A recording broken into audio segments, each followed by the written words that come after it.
குக்கு செய்தி நேயர்களுக்கு வணக்கம். நான் உங்க தீபிகா. இன்று நிகழ்ச்சியின் சிறப்பு விருந்தினர்கள் திமுகவின் மூத்த முன்னோடி முனைவர் காமாட்சி நாயுடு அவர்கள் மற்றும் டெய்லி பஞ்ச் அருண் அவர்கள். இருவருக்கும் வணக்கம் சார். வணக்கம். வணக்கம் சார். விஜய் அவர்கள் பாத்தீங்க அப்படின்னா 72 நாள் கழிச்சு புதுச்சேரிக்கு போயிருக்காரு. இதை எப்படி நீங்க பாக்குறீங்க சார்? இல்லை, டெய்லி இந்த பரோட்டா சூரி மாதிரி கோடு போட்டிருந்தீங்களா, 68, 69, 70, 72 அப்படின்னு. அங்கே போய் கூட என்னவோ சொல்லிக்கிறாரு புதுச்சேரி கவர்மெண்ட். ரொம்ப சூப்பரான கவர்மெண்ட், இதை பார்த்து திமுக கத்துக்கணும், அவங்க கத்துக்க மாட்டாங்க அப்படின்ற மாதிரி எல்லாம். அப்படின்னா புதுச்சேரியில தாவேகா போட்டி போடாதானே? சூப்பரான கவர்மெண்ட்னு சொல்லிட்டாங்க, இவரே சர்டிஃபிகேட் கொடுத்துட்டாரு. ஐயோ பாவமா புஷி ஆனந்த். ஏன்னா அவரு அங்க சிஎம் ஆகலான்னு கனவு கண்டுக்கிறாரு. இங்கதான் தளபதி தானே அடுத்த சிஎம். அதை ஒன்றும் பண்ண முடியாது. எந்த தளபதின்னு கேட்காதீங்க, சின்ன பகவதி மாதிரி. அப்போ தளபதி நீங்க சொல்லும் போது விஜய் அவர்களும் தளபதி தான் சொல்லிட்டு இருக்காங்க, ஸ்டாலின் அவர்களையும் தளபதி தான் சொல்லிட்டு இருக்காங்க. சின்ன பகவதின்னு சொல்றாரு. காதுல என்ன பஞ்சா வச்சிருக்க? அவர் தான் பஞ்ச் அடிக்கிறாரு. கவனிச்சு கேளு, அவர் பேச்ச ரொம்ப கவனமா கேளு. சரி, அப்ப அங்க ஒரு சூப்பரான கவர்மெண்ட் இருக்குது அப்படின்னு சொன்னா, அப்ப போயிட்டு ரைட்டு எல்லாரும் நீங்க என்ஆர் காங்கிரஸ்க்கே ஓட்டு போடுங்கன்னு சொல்லிட்டு வந்துடலாமே. ஏன்னா இவங்க பேர் என்னது? தாவேகா, தமிழக வெற்றி கழகம். அப்புறம் புதுச்சேரியில் போயிட்டு போட்டி போடலாமா?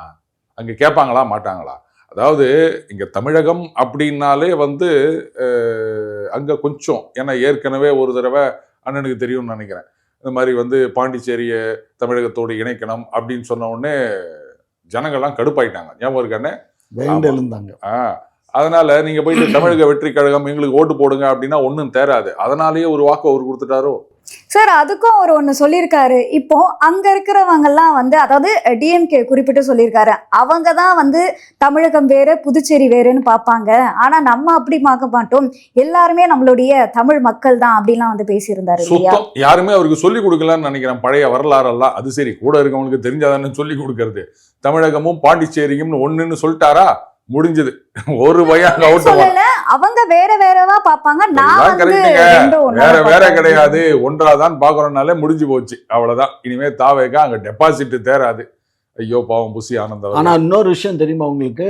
அந்த ரங்கசாமின்னு சீஃப் மினிஸ்டர் இருக்காரு இல்லையா, அவர் படத்தையும் இவரு படத்தையும் வச்சு நிறைய ட்ரோல் பண்ணிக்கிட்டு இருக்காங்களாம். பாண்டிச்சேரியில நிறைய இடங்கள்ல கட் அவுட் எல்லாம் வச்சிருக்காங்களாம். அதாவதுங்க, இந்த கட் அவுட்டு ஃப்ளெக்ஸு அதுக்கெல்லாம் யாரோ சமீபத்தில் சொன்னாங்க, மதுரைக்காரங்களை பீட் பண்ண முடியாதுன்னு. நீங்கள் பாண்டிச்சேரியில் பார்க்கணும், 10 வருஷம் இருந்தவன் நான். அதாவது என்ன பண்ணுவாங்கன்னா, அர்னால்டு ஷ்வார்ஸ்நெகர் அவரோட உடம்பை போட்டுட்டு தலையில் அங்கே இருக்கிற அரசியல்வாதி படம் போடுவாங்க. அப்புறம் டெர்மினேட்டர் படத்தை போட்டு துப்பாக்கியில் சொல்கிற மாதிரி அங்கே தலைவர்கள் படத்தை போடுவாங்க. செம்மையாக கலாய்ப்பாங்க. கலாய்க்கிறதுன்னு கிடையாது, அப்படி ஒரு இது அங்கே இமேஜை டெவலப் பண்ணுறது. அதனால பட் இந்த விஷயம் நாங்கள் ஒன்றா பார்க்குறோம்னு சொன்னாலே முடிஞ்சு போச்சு, அவ்வளோதான். அதுக்கு மேலே அது தாவேக்கா அங்கே தேராது. உடனே இங்கே மட்டும் தேருமான்னு என்ன கேட்காதீங்க. அவங்க ஆல்ரெடி 48% தாண்டி போயிட்டாங்க. என்னென்ன லேட்டஸ்ட் ட்ரெண்ட் என்னென்ன? 58. ஓ சாரி, நான் கொஞ்சம் லேட்டா பார்த்தேன். சமீபத்துல ஒரு கருத்து கணிப்பில் கூட 70 தொகுதிகளை ஜெயிக்கும் அப்படின்ற மாதிரி எல்லாம். நீங்க 70ன்றீங்க, அவங்க 145 கிராஸ் பண்ணி போயிட்டு இருக்கிறாங்க, நீங்க ஒன்னும் 70லயே உட்காந்து நிக்கிறீங்க. அப்படியே அப்டேட் பண்ணிக்கங்க. அவங்கள போற போக பார்த்தா 734 தொகுதியில ஜெயிப்பாங்க போல இருக்குது. அவங்க எப்படின்னு கேக்குறீங்களா? இதான் என்னாண்ட பக்கம் கேரளா இருக்குது, அண்ணாண்ட பக்கம் ஆந்திரா, தெலுங்கானா, புதுச்சேரி வேற ஒண்ணுன்னு சொல்லிட்டாங்க. அடுத்து கேரளா பகுதியிலும் சுற்றுப்பயணம் பண்ணணும் அப்படின்னு கேட்டுக்கொண்டு மார்ஸுக்கு கூட நீங்க போயிட்டு வாங்க, யாராவது ராக்கெட் விட்டாங்கன்னா. இதெல்லாம் ஒரு இதுவாங்க, நாங்க அங்க போறோம் இங்க போறோம். ஏங்க நீங்க காலங்காத்தால சீரியஸா பேச வந்தா நீங்க காமெடி பண்ணிட்டு இருக்கிறீங்க சார். இப்போ விஜய் அவர்கள் என்ன சொல்லியிருக்காரு அப்படின்னா, பாண்டிச்சேரியோடைய முதல்வர் அவர்களை பார்த்து இவங்க கத்துக்கணும், அங்க இருக்க கவர்மெண்ட் எப்படி இருக்குன்னு திமுக பார்த்து கத்துக்கணும் அப்படின்ற மாதிரி சொல்லியிருக்காரு. இதை பத்தி உங்களோட கருத்து சார்? ஏமா, சென்னையில பாதி தாம்மா பாண்டிச்சேரி. சென்னையில் பாதி ஆள்றதுக்கே போதும் போதுன்னு போகுது. ரங்கசாமி ஆண்டுட்டு இருக்காரு, பாவம், நல்ல மனுஷன். அந்த பாண்டிச்சேரியில் இருக்க அந்த பாதி இங்கே, நம்ம இங்கே இருக்கக்கூடிய ஜனப்பழக்கம் எங்கே? இவ்வளவு கூட்டத்தை நம்ம சமாளிக்கிறது பெருசு. இங்கே விஜய் கூட்டம் தான் அங்கே வந்துச்சா? விஜய் அங்கே போகிறதுக்கு எத்தனை கட்டுப்பாடு என்னெல்லாம் போட்டாங்க? ஆதார் கார்டு இருக்கணும், இல்லைன்னா அந்த ஏதோ ஒரு இது இருக்கணும், நானுங்களே சிம்பிள் அந்த இதெல்லாம் கியூஆர் கோடு எல்லாம் இருந்தா தான் உள்ள அலோவ் பண்ணுவோம்னு சொன்னானுங்க.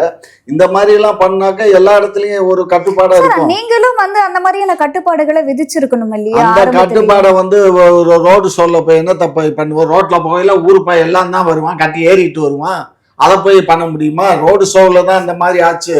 அதுக்கப்புறம் இருந்தாலுமே இப்போ ஒரு மாவட்டத்துல அவர் போறாருன்னா வெளி மாவட்டத்துல இருந்து வரவங்கள நீங்க ஏன் வந்து அனுமதி கொடுத்தீங்க? ஏமா ஒரு விஷயம் நல்லா புரிஞ்சுக்கோ. இங்க வந்து ஊன்னாக்கா கோர்ட்டுக்கு போனான், நீதிபதி என்ன சொல்றாரோ அதுதான் நம்ம செய்ய முடியும். இவனுக்கு வந்து இவர் தான் பெரிய பூமுன்னு சொல்லி நாங்கள் வந்து அப்படியெல்லாம் பண்ண இயலாது. எங்களுக்கு எல்லா கட்சியும் ஒன்று தான். இங்கே தமிழகத்தில் எத்தனையோ அரசியல் கட்சி இருக்குது. எல்லா கட்சிக்கும் எந்த மாதிரி செய்வோமோ அந்த மாதிரி தான் இவருக்கும் செய்ய முடியும். இவருக்குன்னு தனியாக ஒன்றும் என்னமோ இலையில சாப்பாடு பந்தியில் வச்சோம்னா எல்லாத்துக்கும் ஒரே மாதிரி தான் பந்தி வைக்க முடியும். இவருக்கு மாத்திரம் நாங்கள் எல்லாம் 62 வகையான காய்கறியும் பச்சனங்களையும் கொண்டு போய் வைக்க முடியாது. புரியுதா? அதனால இவரு எங்கள்ல ஒருத்தர் தானே தவிர இவருக்கு தனி கிடையாது அப்படின்னு சொல்றீங்க. ஏன்னா கொஞ்ச நாளைக்கு முன்னாடி வந்து அனைத்து கட்சி கூட்டும் போது வந்து ஒவ்வொரு கட்சிக்கும் எவ்வளோ பேர் வராங்களோ அதிகமா வரும்போது ஒரு 50,000க்கு மேல வந்தாங்க அப்படின்னா 20 லட்சம் வந்து கட்டணும் அப்படின்ற மாதிரி எல்லாம் சொல்லியிருந்தீங்க. இது தாவேக்காவிற்கே வச்ச ஒரு ரூல்ஸ் அப்படின்ற மாதிரி எல்லாம் வந்து பேசிட்டு இருக்காங்க. தாவேக்காவுக்கு வச்ச ரூல் இல்ல. ஏன் எடப்பாடிக்கு கூட்டம் இல்லையா? இவருக்கு தான் கூட்டம் வருதா? இல்ல 50,000க்கும் மேற்பட்டோர் வந்து அந்த இடத்துல வர்றது வந்து ரொம்பவே எல்லா இடத்துலயும் வரும். எடப்பாடியும் வந்து அவங்க எல்லா மாவட்ட தலைவரும் மாவட்டத்துக்கு 10,000 பேரை கூட்டிட்டு வரணும்னு அவர் உத்தரவு போடுறாரு. பணம் இருக்குது, கூட்டிட்டு வர்றாங்க. புரியுதா? அதெல்லாம் பணம் இல்லாமல் இங்க அதிக அளவுல வர்றதுக்கான வாய்ப்பு இருக்கு. தமிழக பணம் இல்ல இருக்குன்னு நீ கண்டையா? நீ போய் பாத்தியா பணம் இல்ல இருக்குன்னு? ஏமா பணம் இல்லைனாக்கா எவன் பஸ்ஸுக்காரன் வேனுக்காரன் எவன் வருவான்? எவனாவது ஃப்ரீயா பண்ணுவானா? அந்த மாதிரி கூட்டிட்டு வரது இல்லாம அட போமா, நீ வேற இங்க ட்ரிபிளிகனில இருந்து 5 வேனை எடுத்துட்டு போனாங்க மாநாட்டுக்கு. எடுத்துட்டு போனவன் பணம் செட்டில் பண்ணேன்னு எத்தனை ஊடகத்துல எத்தனை யூடியூப்ல போட்டு நாரி நலமலைஞ்சு. நீ வேற என்ன பேசுற? எல்லா இடத்துலயும் எல்லாமே நடக்கும். எவனும் அவன் கை காசை செலவு பண்ணி வர்ற அளவுக்கு அந்த காலத்துல அண்ணா இருந்தாரு. நாங்கெல்லாம் போனோம். அண்ணாவுக்கு அப்புறம் யாருக்குமே கை காசை செலவு பண்ணி எந்த கூட்டத்துக்கும் போற ஆட்கள் இல்ல. சொல்ல முடியாது இல்லையா? பொதுமக்களே நிறைய பேர் வந்து எங்களுடைய காசை வச்சுதான் நாங்க போனோம் அப்படின்னு சொல்லி நிறைய பேட்டி எல்லாம் கொடுக்குறாங்க. அதெல்லாம் அதை அங்க பக்கத்து வீட்டுக்காரன் போவான். நீ இந்த இங்கனக்குள்ள நமக்கு ஒரு கூட்டம் போட்டோம்னா சுத்தி இருக்கக்கூடிய மக்கள் அங்க வாக்கபிள் டிஸ்டன்ஸ்ல இருக்க மக்கள் வருவாங்க. இதுல நான் நடுவுல கொஞ்சம் நீங்க நல்லா பூந்துக்கோங்க. நீங்க அடுத்த மாவட்டத்துல இருக்கவங்க வரக்கூடாது எல்லாம் கண்டிஷன் போடுறீங்க அப்படின்னு நீங்க சொன்னீங்க இல்லையா? இப்போ அந்த மாநாட்டுக்கு தமிழகத்துல இருந்து யாரும் வரக்கூடாதுன்னு சொல்லிக்கிறாங்க தெரியுமா? ஏன்னா பாண்டிச்சேரி அப்படின்றதே இங்க இருக்கிற மாவட்டத்துல பாதி கூட கிடையாது. என்னன்னு மாவட்டத்துல இல்ல சார், சென்னையில பாதி. ரைட்டா? அங்கேயே இங்கேருந்து யாரும் வரக்கூடாதுன்னு சொல்லிட்டாங்க. ஆனா பேரு தமிழக வெற்றி கழகம். நீங்க வந்து ஒரு மாவட்டத்துல இருந்து இன்னொரு மாவட்டத்துக்கு வரக்கூடாது அப்படின்னா சரி ரைட்டு. ஏன் அந்த மாவட்டத்துல உங்களுக்கு வந்து 10,000 பேர் வரமாட்டாங்களா? 2,000 பேர் வரமாட்டாங்களா? இன்னொரு மாவட்டத்துல இருந்து வந்தாதான் சேரை வந்து ரொப்ப முடியுமா? என்னங்க பேசுறீங்க நீங்க? அடுத்தது காசு கொடுக்காம அப்படின்னா அண்ணன் சொன்னாரு அதிமுக காசு கொடுக்குறாங்க அப்படின்னு. திமுக கொடுக்க மாட்டாங்கன்னு நினைக்கிறேன். எல்லாம் விலை இல்லாம தானே சார். யாரும் காசு கொடுக்கல சார். இப்ப வேன் காசு இருங்க சார். பஸ்ஸோ வேனோ அவன் வச்சு தொழில் பண்றான்னா அவன் இலவசமா வரல. அது அதிமுக சொன்னீங்களே, ஏன் திமுகவுக்கு அதேதான். இப்ப வேனுக்காரனுக்கு பணம் கட்டினா தான் வருவான். அரசு பேருந்துகளையும் பயன்படுத்துறீங்க. அரசு பேருந்துக்கு பணம் கட்டினா அரசு பேருந்து வரும். அரசுக்கு பணம் கட்டணும். அது நீங்க கட்ட மாட்டீங்கன்றது எந்த நாய் சொல்லுச்சு? ரோட்ல வர நாய் சொல்லி இருக்கோம். நாங்க பஸ் இங்க பாரு, இங்க நிக்க வேண்டிய பேருந்து நிக்காம போகும். பேருந்துகளை வந்து பயன்படுத்துறாங்க. வராது. அதனால வாய்க்கு பதிலா நாயின்னு வந்துச்சு. இப்ப அண்ணன் கிட்ட நான் ஒரு முக்கியமான கேள்வி கேட்கணும். நீங்க கேட்கறதுக்கு முன்னாடி நான் மறந்து போயிடுறதுக்கு முன்னாடி, அண்ணே இந்த நல்ல ஒரு பெரிய ஆமை இருக்கா மாதிரி ஒரு குளம் எனக்கு சொல்லுங்க. பெரிய ஆமைன்னா கடல்ல தான் இருக்கும். இல்லண்ணே, குளத்துல எங்க ஆமை இருக்கும்? சின்ன சின்ன குட்டி குட்டி ஆமை தான் இருக்கும். அது 6 மாசம் தண்ணி இருக்கும். 6 மாசத்துல தண்ணி வத்தி போயிடும். சரி, அந்த மாதிரி குட்டி ஆமை தான் இருக்க மாதிரி ஒரு குளம் சொல்லுங்களேன். எல்லா குளத்துலயும் தான் இருக்கும்.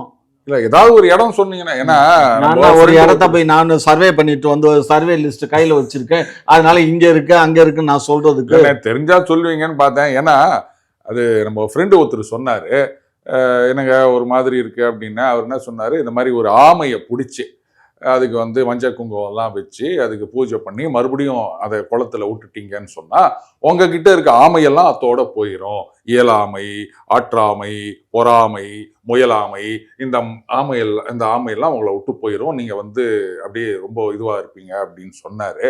இது புதுசா ஏதோ பூஜை கண்டுபிடிக்கிறாங்கன்னா அந்த மாதிரி ஒரு ஆம பூஜை.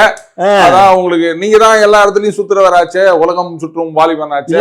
அப்ப உங்களுக்கு வேணும்னா நான் வேணா ஆமா சப்ளை பண்ணேன் சார், என்னைக்கு வேணும்னு சொல்லுங்க, நான் தேடி கண்டுபிடிச்சு. ஏங்க நான் என்ன சாப்பிட்றதுக்காக கேட்டேன், அதுக்கு வேணும்னா அண்ணன் சீமான் கிட்ட கேட்டு போவாரு ஆமக்கறி சாப்பிட்றதுக்கு. நான் பூஜை பண்றதுக்கு இல்ல கேக்குறேன். பூஜை பண்றதுக்கு தான் குட்டியா சின்னமா ஒண்ணு வாங்கிட்டாங்க. பெரிய ஆமையா இருந்தா அப்படியே நிறைய ஆமைகள் போயிரும். நம்ம ஆற்றாமைலாம் குட்டி ஆமையா இருந்தா கொஞ்சம் தான் போகும். அதுக்காக தான் கேட்டேன். பெரிய ஆமையா தர்றேன், இங்கேயே இருக்க மெரினா கடற்கரையிலேயே இருக்க, ஏன் கவலைப்படுறீங்க?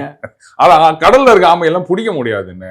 நீங்க எதுக்கு பிடிக்கிறீங்க, நான் எதுக்கு பிடிக்கணும்? அதுக்குன்னு தான் வலை வீசி பிடிக்கிறதுக்குன்னு அங்கதான் ஆமையெல்லாம் பிடிக்க கூடாதுன்னு. ஆமை பிடிக்க மாட்டாங்க சார், அது வலையில மாட்டிக்கிறோம் இல்ல, மாட்டின திரும்ப கடலுக்குள்ள விடுவாங்க. நீங்களும் பூஜை பண்ணி கடலுக்குள்ள தானே விட போறீங்க. ஆமா, அதுக்கப்புறம் பாத்தீங்கன்னா இது ஒரு பெரிய இதுவாயிடும். எல்லாரும் வந்து ஆமையை தேடிட்டு வந்துருவாங்க. பாவம், வானா விட்டுருங்க, நான் சொன்னதையே அழிச்சிருங்க. ரைட்டுமா, நீங்க உங்க கேள்வியை கேளுங்க. சார், இப்போ வந்து டிடிவி தினகரன் அவர்கள் வந்து சொல்லியிருக்காரு, அதிமுகவில் வந்து இலைகள் உதிர்ந்தா பரவாயில்ல, விழுதுகளே செல்லுது அப்படின்னு வந்து சொல்லியிருக்காரு. ஸோ இதை பத்தி உங்களோட கருத்து சார்? இல்ல, விழுதுன்னு ஒண்ணு எனக்கு என்ன ஞாபகம் வருதுன்னா, கவர்மெண்ட் செந்தில கேட்பாரு, இது என்ன அடி விழுது அப்படின்னு. அப்ப அண்ணன் செங்கோட்டையன் வந்து விழுதா? விழுதெல்லாம் விழாதுமா, அது அப்படியே தொங்கினே தான் இருக்கும். அது மரம் ஆயிடும். யாராவது அதை புடிச்சின்னு தொங்கின்னு ஆடி அதை வந்து அறுத்து விட்டாதான் உண்டு.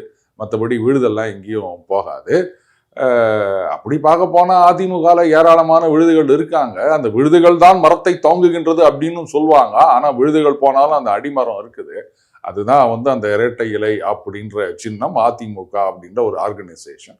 யார் ஒன்னா வருவாங்க, யார் ஒன்னா போவாங்க.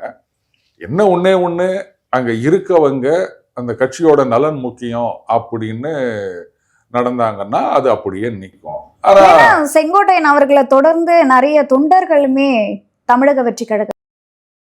அடையங்க, இது நீங்க அந்த செங்கோட்டையனை தொடர்ந்து விடுங்க. நேற்று கூட தான் பாத்தீங்கன்னா பல கட்சிகளில் இருந்து விலகி அதிமுகவில் இணைந்தார்கள் அப்படின்னு ஒரு மீட்டிங் போட்டுக்கிறாங்க. இதுக்கு என்ன சொல்வீங்க?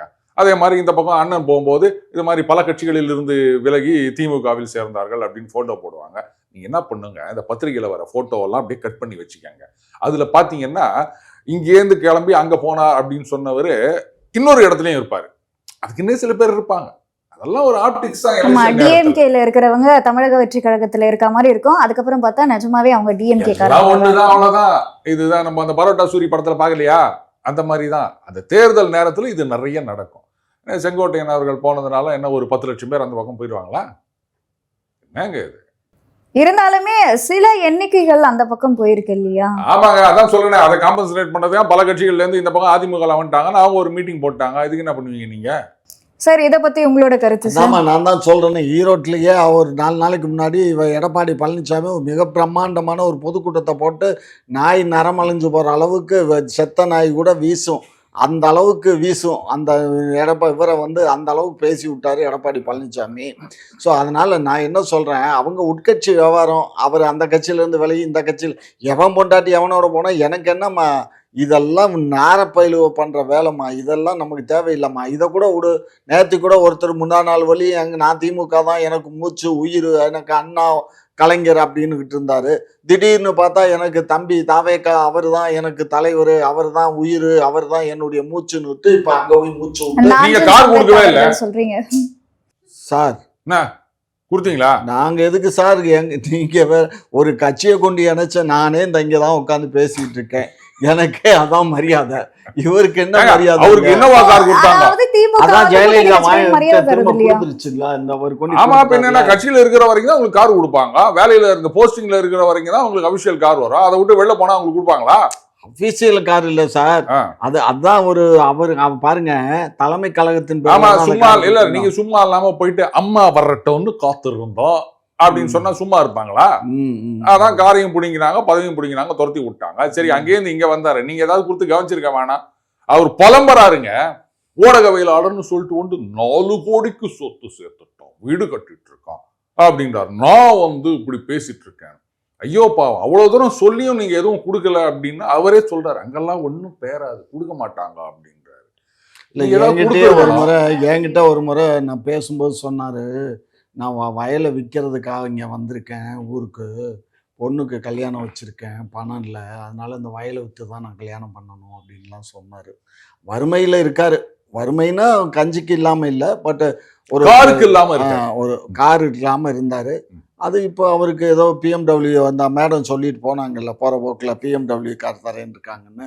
ஒரு கால் பிஎம்டபிள்யூ கொடுத்துருக்கலாம், இல்லை வேற ஏதாவது தம்பிகிட்ட இருக்க பழைய காரில் எத்தனையோ கார் வச்சிருக்காரு அவர், ஒரு காரை கூட. அது பாருங்க, கார் வச்சிருக்காருலாம் சொல்லாதீங்க. அதுக்கப்புறம் வந்து காரை வச்சிருந்த அப்படின்னு யாராவது கேள்வி கேட்பாங்க, எதுக்கு இந்த பம்பெல்லாம்? அது சரிதான். அது இல்லை, அதாவது அது வந்து அந்த அந்த காரை வச்சிருந்தவங்க எல்லாம் போயிடுச்சு. இப்போ வேணுமான்னு கூட நேற்றுக்கு இவர் கேட்டார் ஒரு கூட்டத்தில், தம்பி இவர் யாரோ ஒரு நடிகர் கேட்பாரு, அப்போ உனக்கு அந்த கார் வேணுமா, அந்த காரை வச்சிருந்தவங்க வேணுமான்னு நம்ம நான் சொல்றது வந்து கவுண்டமணியோட கேட்டது தான் நான் சொன்னேன். அதனால காருனாலே கொஞ்சம் யோசிக்க வேண்டியதா இருக்கு, அதுக்காக தான் சொன்னேன். சரி, அப்போ இன்னொரு முக்கியமான விஷயம் கேட்கணும்னு நினைச்சேன் அண்ணன் கிட்ட. அண்ணே, இந்த வக்ஃப் வாரிய சட்ட திருத்த மசோதா ஆமா நிறைவேறிடுச்சு, சட்டமாவும் ஆயிடுச்சு. ஆமா, அது என்ன தமிழ்நாட்டில் அமல்படுத்திட்டீங்களா? தமிழ்நாட்டில் அமல்படுத்தலையே, நாங்க அமல்படுத்த மாட்டோம்னு ஏற்கனவே சேலஞ்ச் பண்ணி சொல்லிட்டோமே. எத்தனை நாளைக்கு இப்படி ஒவ்வொரு ஏமாத்திட்டு இருக்க போறீங்க? முடிஞ்ச அளவுக்கு ஏமாத்த வேண்டியதுதான். இன்னைக்கு பேப்பர்ல போட்டுக்கிறாங்க, இந்தியா முழுக்க எவ்வளோ வந்து ரெஜிஸ்டர் பண்ணிக்கிறாங்க அப்படின்னு சொல்லிட்டு. அதுல ஊபியில தான் அதிக அளவு ரெஜிஸ்டர் பண்ணியிருக்காங்களா, தமிழகத்துல அரௌண்ட் ஒரு 6000 ப்ராப்பர்ட்டி வந்து ரெஜிஸ்டர் பண்ணிருக்காங்க அப்படின்னு. நாங்களா ரெஜிஸ்டர் பண்ணிருக்கோம், கவர்மெண்ட் பண்ணலங்க. ஏங்க அவங்க நீங்க அந்த சட்டத்தை நடைமுறைப்படுத்தினதால தான் இங்க தமிழ்நாட்டுல ரெஜிஸ்ட்ரேஷன் நடந்திருக்கு. நாங்க இதை பண்ண மாட்டோம், இதை எதிர்ப்போம்னு சொன்ன மம்தா பானர்ஜி அவர்களே கடைசியில அந்த உமீது போர்ட்டல்ல பண்ணுங்கன்ட்டாங்க. வெஸ்ட் பெங்காலையும் ரெஜிஸ்டர் ஆயிருக்கு. சட்டமே காட்டலையே நீங்க, நாங்க அமல்படுத்த மாட்டோம்னு சொல்லிட்டு அப்படியே சந்தடி தாக்கல பண்ணிட்டு போயிட்டீங்க போல. ஒன்றிய அரசு வந்து பார்லிமெண்ட்ல ஒரு தீர்மானத்தை நிறைவேற்றி சட்ட முன்வடிவமா எடுத்து கொண்டுட்டு வந்தா அந்த சட்ட முன்வடிவத்துக்கு எல்லாருமே தலைவணங்கி. அப்ப நீட்டுக்கு மட்டும் ஏன் வந்து இது மாதிரி பண்ணி நிக்கிறீங்க? நீட்டுக்கு எங்களால முடிஞ்ச அளவுக்கு போராடி. அப்ப இதுக்கு ஏன் போராட மாட்டேன்றீங்க? இது போராடித்தான் நாங்க தான் வெளிநடவு பண்ணி நாங்க தான் ஆதரவு கொடுக்கலையே, தெரியாதா உங்களுக்கு? இதுக்கு நாங்க வெளிநடவு நீங்க ஆதரவு கொடுக்குறீங்களா இல்லையான்றது பிரச்சனை கிடையாது. இன்னி வரைக்கும் நீட்டை எதிர்த்துட்டு இருக்கீங்க, கோர்ட்டுக்கு போறீங்க. இப்ப இதுக்கு என்ன பண்ணீங்க? கோர்ட்ல கேஸ் இருக்குன்னு அதுலதான் இந்த 2-3 ஷரத்துக்கள் தவிர மத்ததெல்லாம் அது செல்லும் அப்படின்னு சொல்லிட்டாங்க. ஃபைனல் ஜட்ஜ்மெண்ட்டுக்காக வெயிட்டிங்க. சத்தமே காட்டாம இது பண்ணிட்டு அட்லீஸ்ட் ஒரு வார்த்தையா சொல்லியிருக்கலாம்ல, இந்த மாதிரிங்க இது நடைமுறைக்கு வந்து விட்டது, அது நீங்க சொல்ற மாதிரியே ஒன்றிய அரசாங்கத்தின் சட்டம், நாங்க கட்டுப்பட்டுதான் ஆகணும், அதனால வந்து நாங்க கோர்ட்டுக்கு போயிருக்கோம், அது வரட்டும், அது வரைக்கும் நீங்க அப்படின்னு ஏதாவது ஒரு வார்த்தை சொல்லிருக்கணும்ல. அதெல்லாம் தெரியும்லமா, ஏற்கனவே கோர்ட்டுக்கு போனதான் எல்லா மக்களுக்கும் தெரியும்ல. சரி, அதை இம்ப்ளிமெண்ட் பண்ணலான்னு சொல்லி நிக்கிறாரு. இன்னைக்கு பேப்பர் பார்க்கலாம்னு நினைக்கிறேன் காலங்கத்தால இருந்து. நாங்க என்னத்தை இம்ப்ளிமெண்ட் பண்றது? அதான் இம்ப்ளிமெண்ட் ஆயிடும். ஒரு சட்டம் அதான் சட்டம் ஆயிடுமே தவிர அதை நாங்க மாநில அரசுக்கு அதுக்கு ஒன்னும் எண்ணெயை ஊத்தி தீ வைக்க வேண்டிய அவசியம் இல்லை. அவன் தான் ஏற்கனவே தீயை கொளுத்தி போட்டானுங்கல்ல, அதை நீங்க வந்து தண்ணி ஊத்தி அணைக்கலாம்ல. தண்ணி ஊத்தி எல்லாம் அணைக்க இயலாது இல்ல, அதை எப்படி அமைப்பீங்க? அதை அணைக்கிற அளவுக்கு பெரிய தீ. சரி, சிஏஏ சட்டத்தை ஏற்க மாட்டோம்னு சொன்னீங்க. ஆமா, இப்ப ஏத்துக்கிறீங்களா? இல்ல, வேற வழி இல்ல. முதல்ல ஒண்ணு சொல்லிட்டா சொல்லுங்க, சிஏஏக்கும் உங்களுக்கு சம்மதம் கிடையாது. சிஏஏ அப்படின்றது வந்து இந்தியாவில் இருக்கிறவர்களுக்கு கிடையாது. இந்தியாவை சுற்றியுள்ள அண்டை நாடுகளில் இருக்கின்ற மத ரீதியாக துன்புறுத்தலுக்கு ஆளான சிறுபான்மையினர் அவங்களுக்கு குடியுரிமை கொடுக்கும் சட்டம், சிட்டிசன்ஷிப் அமெண்ட்மெண்ட் ஆக்ட் அப்படின்றது. இந்தியாவில் இருக்கவங்களுக்கு அந்த சட்டம் பொருந்தாது, இந்தியர்களுக்கு அந்த சட்டம் பொருந்தாது. புரியுதுங்களா? அப்புறம் இது நீங்க ஏத்துக்கின என்ன ஏத்துக்காட்டா என்ன? ராதா ரவி சொல்றத ஞாபகம் கண்டிச்சிட்டு போ சார். இங்க பாருங்க, ஏற்கனவே வந்து இலங்கையில இருந்து தமிழ்நாட்டுல வந்து இருக்கக்கூடியவங்க நிறைய பேர் இருக்காங்க. அதே மாதிரி கிழக்கு வங்கத்துல இருந்து வந்த மக்களும் நிறைய பேர் இருக்காங்க. சோ இவங்களுக்கெல்லாம் வந்து இப்ப கொடுக்க மாட்டாங்க அப்படின்னு சொன்னா பிரச்சனை வருமா இல்லையா? பாருங்க, எவ்வளவு காலம் நான் சொல்றேன். இப்ப நீங்க 2 விஷயம் சொன்னீங்க. அதாவது பங்களாதேஷ்ல இருந்து மேற்கு வங்காளத்துக்கு வந்தவர்கள் அப்படின்னு. அங்கே பங்களாதேஷில் ஒரு காலத்தில் இந்துக்களுடைய பர்சன்டேஜ் எவ்வளோ இருந்தது, இப்போ எவ்வளோ இருக்குதுன்னு பார்த்தீங்கன்னா உங்களுக்கே தெரியும். ஸோ அங்கிருந்து மத ரீதியாக துன்புறுத்தப்படுகிறார்கள். சமீபத்தில் வந்து அந்த பிரதம மந்திரியை துரத்தி விடும்போது கூட அங்கே இந்துக்களுக்கு எதிரான பெரிய வன்முறை நடந்தது, ஏராளமான பேர் கொல்லப்பட்டனர், பெண்களுக்கு எதிரான பாலியல் வன்முறை கட்டவிழ்த்து விட பசுமாடுகள்லாம் கொல்லப்பட்டுச்சு. சோ அங்கிருந்து வந்தவர்களுக்கு குடியுரிமை கொடுப்பதற்கு இந்த சட்டத்துல வழிவகை செய்யப்பட்டுள்ளது. முதல்ல ஒண்ணு புரிஞ்சுக்கணும், மத ரீதியாக துன்புறுத்தலுக்கு உள்ளாகும் சிறுபான்மையினர், இதுதான் கண்டிஷன். இலங்கையில நடந்த பிரச்சனை வந்து இன ரீதியான அழிப்பு, இதுக்கும் அதுக்கும் சம்பந்தம் கிடையாது, மதம் இல்லை, இன ரீதியான தமிழர்கள் அப்படின்றதுக்காக இது மாதிரி பண்ணது. அண்ணன் சொல்வாரு தமிழர்களுக்கு மதம் கிடையாது அப்படின்னு, ஆனா இப்ப மட்டும் மதம் வந்துருச்சா? அடுத்தது இலங்கை தமிழர்கள் எதிர்பார்ப்பது என்னன்னா, அது பாருங்க, நாங்க எங்க சொந்த ஊர்ல எங்க சொந்த மண்ணுல எங்க வீட்டுல நாங்க போயிட்டு தலை நிமிர்ந்து நிக்கணும், நாங்க இங்க வரணும்னு அவசியம் கிடையாது. அப்படி போனோம்னா நாங்க கனடா போறோம், ஆஸ்திரேலியா போறோம் அப்படின்னு ஏராளமான பேர், லட்சக்கணக்கான பேர் போயிட்டாங்க. அவங்க யாரும் இங்க குடியுரிமை இங்க கூடன்னு கேட்கல. அண்டு சிஏஏ வந்துட்டதுனாலேயே மற்றவங்களுக்கெல்லாம் சிட்டிசன்ஷிப் கொடுக்க மாட்டோன்றது கிடையாது. இன்னைக்கும் பாகிஸ்தான்ல இருந்து ஒரு முஸ்லீம் வந்து, இல்லைங்க எனக்கு பாகிஸ்தான் பிடிக்கல, நான் இந்தியாவில் வந்து செட்டில் ஆக போறேன்னு நினைக்கிறேன், எனக்கு நீங்க சிட்டிசன்ஷிப் கொடுங்க அப்படின்னு சொன்னா அது என்ன ஏதுன்னு எல்லாத்தையும் விசாரிச்சு யாரா இருந்தாலும் கொடுப்பாங்க. அதே மாதிரி இலங்கையில இருக்க ஒருத்தரும் வந்து இங்க நான் வந்து சிட்டிசனா வரப்பேன், அது தமிழரா இருக்கட்டும், சிங்களரா இருக்கட்டும், யாரா ஒன்னா இருக்கட்டும், இந்தியாவுக்கு குடியுரிமை வேணும் அப்படின்னு யார் அப்ளை பண்ணாலும் சிஏஏன்றது தனி. சிட்டிசன்ஷிப் கொடுக்கறதுக்கு அதுக்குன்னு சில வழிமுறைகள் இருக்கு, விதிமுறைகள் இருக்கு, கண்டிஷன்ஸ் இருக்கு, அதெல்லாம் பார்த்து கொடுக்க போறாங்க, அவ்வளவுதான்.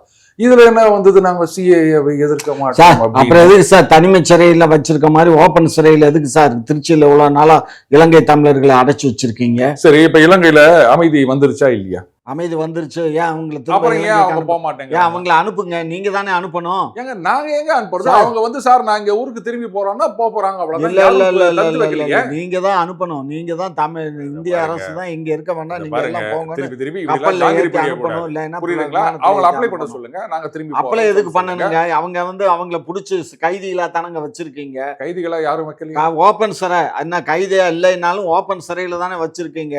அவங்கள எல்லாம் நீங்க விமானத்துல ஏத்தி விடுங்க, இல்ல கப்பல்ல ஏத்தி போங்கடான்னு பத்தி விடுங்க. இங்க இருந்து இலங்கைக்கு நிவாரண பொருட்கள் அனுப்புறீங்க, இதுக்கு கடிதம் எழுதுறீங்க, அப்ப இதுக்கு கடிதம் எழுத மாட்டீங்களா? இது மாதிரி இங்க இருக்காங்க, இது வந்து அதெல்லாம் நாங்க எழுதுறோம், ஒன்றிய அரசு அதை தூக்கி கீழே. இல்ல, நீங்க எல்லாத்தையும் ஒன்றிய அரசு மேலேயே குற்றம் சுமத்துறது இதெல்லாம் ஒன்றிய அரசு கண்ட்ரோலுமா? நீங்க எப்ப கடிதம் எழுதுறீங்க? ஒண்ணுமே இல்ல, மாநில அரசு வழியே இல்லைங்க. பாருங்க, நாங்கெல்லாம் என்ன பண்ணுவோம், மார்க் கம்மி ஆயிரும், ஃபெயில் ஆயிருவோம். எங்க அப்பா கேப்பாரு, என்னடா அது? அப்பா வாத்தியார் சரியில்லைப்பா, சரியாவே பாடம் நடத்த மாட்டேன்டாருப்பா, ஆனா உனா யூனியன் போயிடுறாருப்பா அப்படின்றோம். வேற வழி, இப்படிதான் படி சொல்லி ஆகணும். நம்ம படிக்கல அப்படின்னு வீட்டுல போய் சொல்ல முடியுமா? எதுக்கு எதை சேர்க்கிறாரு பாரு, எவன் பொண்டாட்டி எவனோட கொண்டு போய் விடுறாரு பாருங்க. இந்த வேலையெல்லாம் இந்த பிஜேபி உடைய அந்த வாடம். நீங்க எது கேட்டாலும் மத்திய அரசுனே குற்றம் சுமத்தும் போது இப்படி ஒரு கேள்வி, மாநில அரசுக்கு ஒரு இலவும் இல்ல, ஒரு மண்ணாங்கட்டியும் இல்ல. ஒன்றிய அரசு கிட்ட தான் இருக்கு அதிகாரம். எல்லாம் சட்ட வடிவங்களை கொண்டுட்டு வர்றது, சட்டத்தை பரிபாலனை பண்றது எல்லாமே அந்த பார்லிமெண்ட், சில சட்டங்கள் மாநில அரசுக்கு வச்சிருக்காங்க. இது சட்டமன்றத்துல போடுற தீர்மானத்தை தான் அங்க ஒருத்தர் உட்காந்துட்டு இருக்காரு, ரிட்டையர்டு கேஸ், அந்த பூட்டுக்கிட்ட கேஸ் இங்க இருந்து 6 மாசம் 3 மாசம் வச்சுக்கிட்டு இருந்துட்டு 3 மாசத்துக்கு 3 நாள் இருக்கும்போது ஜனாதிபதிக்கு அனுப்பி வைக்குது. இதெல்லாம் சரியா வந்து வாயை கொடுத்து மாட்டீங்கன்னா இதுக்கு பேர் தான் வந்து போட்டு வாங்குறது. போட்டு வாங்குங்க. இந்த ஆன்லைன் ரம்மி தடை சட்டம், இதை வந்து என்ன பண்ணாங்க, ஒரு சட்ட மசோதா அனுப்பினாங்க. இதுக்கு முன்னாடி எடப்பாடியார் பீரியட்ல இதே மாதிரி ஒண்ணு பண்ணாங்க, அது வந்து கோர்ட்ல செல்லாதுன்னு சொல்லிட்டாங்க. இப்ப இதே மாதிரி இவங்க மசோதா அனுப்பின உடனே ஆளுநர் என்ன பண்றாரு, இதை பாருங்க, இது வந்து சென்ட்ரல் கவர்மெண்டோட இது அதனால இது இல்லை, நீங்க ரீகன்சிடர் பண்ணுங்க அப்படின்னு திருப்பி அனுப்பினார். உடனே இவங்க எல்லாம் என்ன பண்ணிட்டாங்க, ரம்மி ரவி இவர் வந்து ரம்மி ஆடுபவர்களுக்கு துணை போகிறார், பாத்தீங்களா, அவங்களுக்கு ஆதரவா வந்து இவர் அந்த மசோதாவை திருப்பி அனுப்பிச்சிட்டார் அப்படின்னாங்க. அவரு எல்லாம் சொன்னாரு, கேட்கல, மறுபடியும் மசோதாவை அதே வடிவத்துல திருப்பி அனுப்பிச்சாங்க. அது சட்டமாக்கப்பட்டது. கோர்ட்ல என்ன ஆச்சு கேளுங்க அண்ணனு. அப்ப வந்து இது கவர்னர் தான் அதை தடுத்து நிறுத்தினாரா? இதுக்கு என்ன பதில் சொல்லுவீங்க? அன்புமணி அவர்கள் கதறி நிற்கிறாரு, அப்பீல் போங்கன்னு. இதுக்கு நான் ஒரு சோக்கா யோசனை சொன்னேன், பாருங்க, இதெல்லாம் பிரச்சனையே கிடையாது. என்ன பண்ணுங்க, இதுல நிறைய பேர் தற்கொலை பண்ணிக்கிறாங்கல்ல, நிறைய பேர் செத்து போயிருக்காங்க, நிறைய பார்த்துருக்கோம் நம்ம. இந்த மாதிரி ரம்மி, ஆன்லைன் ரம்மி, ஆமா, அந்த மாதிரி கஷ்டப்படுறவங்க இது மாதிரி தற்கொலை செய்து கொண்டார்கள் அப்படின்னு நிறைய செய்தி நம்ம பார்த்துருக்கோம். எப்படியும் ஒரு லெட்டர் எழுதி வச்சிருப்பாங்கல்ல, அதுல தற்கொலைக்கு காரணம்னு யாரையாவது சொல்லியிருப்பாங்கல்ல, அவங்க மேல கூப்பிட்டு என்ன ஏதுன்னு விசாரணை பண்ணுங்க. ஆக்சுவலா இந்த தடை சட்டம் வருவதற்கு முன்னாடி போலீஸ்ல வந்து அந்த கம்பெனிகளுக்கு வந்து ஒரு கடிதம் எழுதியிருந்தாங்க, நீங்க வந்து சில டீட்டெயில்ஸ்லாம் கொடுக்கணும்னா அது செய்தியும் வந்தது பத்திரிகைகள்ல. பட் அதுக்கப்புறம் என்ன ஆச்சு, அவங்க வந்தாங்களா, அந்த இதெல்லாம் கொடுத்தாங்களா அப்படின்னு எனக்கு தெரியல. ஸோ அந்த மாதிரி நீங்க விசாரணையை ஆரம்பிச்சிங்க அப்படின்னு சொன்னா அப்போ இது இந்த சாஃப்ட்வேர்ல ஏதாவது டுபாக்கூர் இருக்கா, அதெல்லாம் கண்டுபிடிக்கலாம்ல. அட்லீஸ்ட் அதையாவது நம்ம வந்து தடுத்து நிறுத்தலாம் இல்லையா? அவங்க கூப்பிட்டு விசாரிக்கலாம், என்னங்க நிஜமாவே கம்ப்யூட்டர் இருக்குதா, அப்ப அந்த கம்ப்யூட்டர்ல நீங்க ஏதாவது மீட்டர்ல சூடு வைக்கிறான்னு சொல்றீங்க இல்லையா, அந்த மாதிரி ஏதாவது இருக்குதா, இல்ல வந்து அது ஜெனுவினா தான் இருக்குதா, இதெல்லாம் நம்ம வந்து ஐடி மினிஸ்டர் ஒருத்தர் இருக்காரு, இவ்வளோ பெரிய ஆள், அவரு அமெரிக்காலாம் வேலை பார்த்துட்டு வந்தவர், அவரெல்லாம் வச்சு நீங்க இது மாதிரி இந்த சாஃப்ட்வேர்ல ஏதாவது சூடு வச்சுக்கிறாங்களா அப்படின்லாம் கண்டுபிடிக்கலாம். உண்மையா அதெல்லாம் ஒழிக்கணும்னு நினைச்சா பண்ணலாம். ஆனா அதை விட்டுட்டு சும்மா அப்படியே பார்த்தீங்களா நாங்க பண்ணிட்டோம் அப்படின்னு சொல்லியிருந்தா அந்த மாதிரி தான் சொல்லிட்டே இருக்க வேண்டியதான். கவர்னர் தடுத்து நிறுத்திட்டாருன்னு கோர்ட்ல போயிட்டு வந்ததை பத்தி அண்ணன் சொன்னாரா? இப்ப இதுக்கு என்ன சொல்வாரு அண்ணன்? No answer, boss. நீங்க அடுத்த கேள்வி கேளுங்க. கோர்ட்ல தான் 2 முறை இல்ல பல முறை கோர்ட்டுக்கு போய் தான் தள்ளுபடி ஆகி வந்துருச்சு. அப்புறம் அதைத்தானே கவர்னர் சொன்னாரு. ஆமா, அப்புறம் அவரை போயிட்டு ரம்மி ரவின்னு சொல்லிவிட்டு இப்ப கோர்ட்ல போயிட்டு அசிங்கப்பட்டு வந்து நின்றுக்கிறோம்.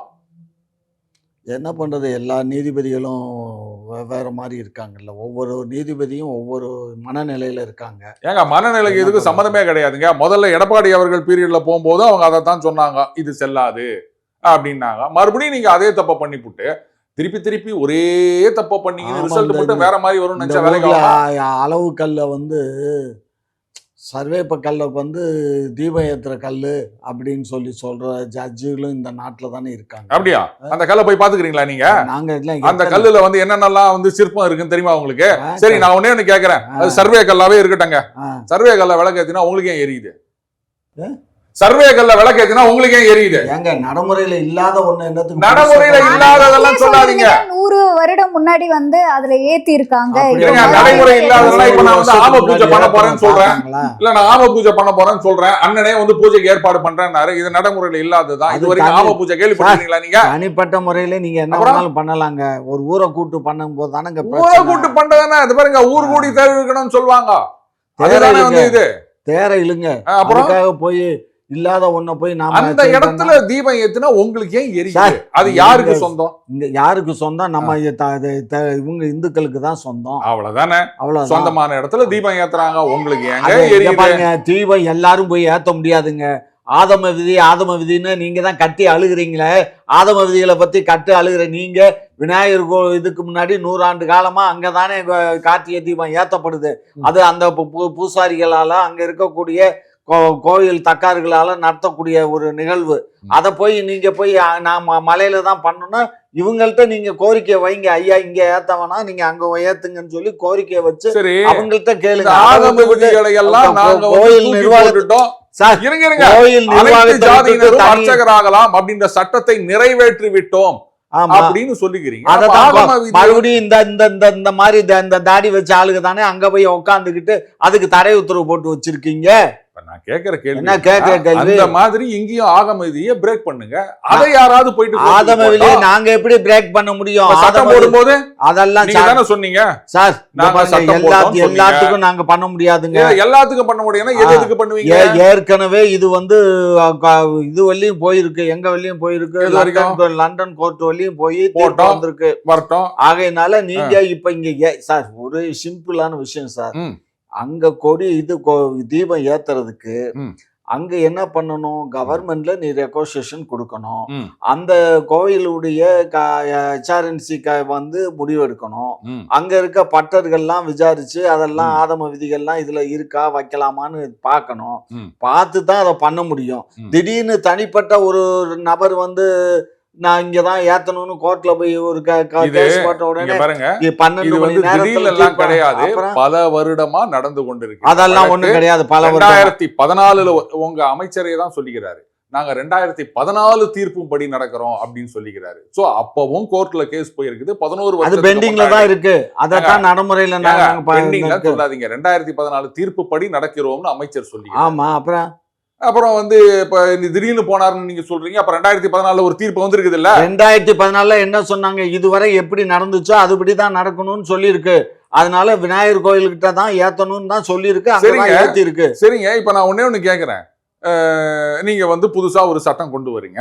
இல்ல இது வந்து 2002ல நான் இந்த ஊருக்கு வரும்போது என்ன சட்டம் இருந்ததோ அதைத்தான் நான் ஃபாலோ பண்ணுவேன்னு சொல்ல முடியுமா? இல்ல 2007ல வந்து என்ன இபி சார்ஜ் இருந்ததோ அதைத்தான் நான் பே பண்ணுவேன். உங்க இஷ்டத்துக்கு நீங்க சும்மா எதுக்கு மொட்டை தலைக்கு நான் கரெக்டா தான் சொல்றேன். கோர்ட்ல ஒரு தீர்ப்பு வந்ததுன்னா முடிச்சு வைக்காதீங்க. மொட்டை தலைய பத்தி நீங்க பேசக்கூடாது. நீங்க இங்க வந்து குளிர்காயணும்னு நினைக்கிறீங்க, இத அயோத்தியா மாத்தணும்னு நினைக்கிறீங்க. உங்களுடைய திட்டம் நடைமுறைக்கு சாத்தியப்படாது. இது அயோத்தி ஆகாது. இது தமிழக மக்கள் விழிப்போட தான் இருக்கோம். கவலைப்படாதீங்க. நாங்கெல்லாம் அந்த ஊர்ல இருக்கோங்க. நாங்க திருப்பரங்குன்றத்துல இருக்கோம். நாங்க அதனுடைய எல்கையில இருக்கோம். எங்களுக்கே வேர்க்கல. உங்களுக்கு எதுக்கு எங்க இருந்தோ வரக்கூடிய காசால இருக்கவனுக்கே வேர்க்கல, பக்கத்துல இருக்க எகிப்துல, கட்டார்ல, சவுதி அரேபியால இருக்கவனுக்கே வேர்க்கல, உங்களுக்கே வேர்த்து ஊத்துது. நாங்க அது வந்து நாட்டோட நாடு. அது என்ன நாட்டோட நாடு? அது போய் எங்கயோ ஒரு நாட்டுல இருக்கவனுக்கு கொடி பூச்சின்னு கோஷம் போட்டு போவீங்க, இங்க இருக்கவனுக்கு குரல் கொடுத்தா எங்க ஊருக்கு சொல்வீங்களா நீங்க? அவர்கிட்ட போய் கேளுங்க. யாருகிட்ட? நம்ம ஐயா இருக்காருல, 56 இன்ச்சு மார்பளவு சுற்றளவு உள்ளவங்க. நீங்க தானே கோஷம் போட்டு போனீங்க. நாங்க எல்லாம் உங்களை தான் கேக்குறேன் நானு. நாங்க கோஷம் போடல. நாங்க எங்கேயும் கோஷம் போடல. குக்கு செய்தி நேயர்களுக்கு மிக்க நன்றி. கிட்டத்தட்ட 65,000 சப்ஸ்கிரைபர் தாண்டி போயிட்டு இருக்கும். இதே போல தொடர்ந்து உங்களுடைய ஆதரவை அளிக்கவும். அது மட்டும் இல்லாமல் நிறைய பேர் வந்து சப்ஸ்கிரைப் பண்ணாமல் பெல் பட்டனை கிளிக் பண்ணாமல் பார்த்துட்டு இருக்கீங்க. ஸோ தொடர்ந்து அதை வந்து பண்ணிடுங்க.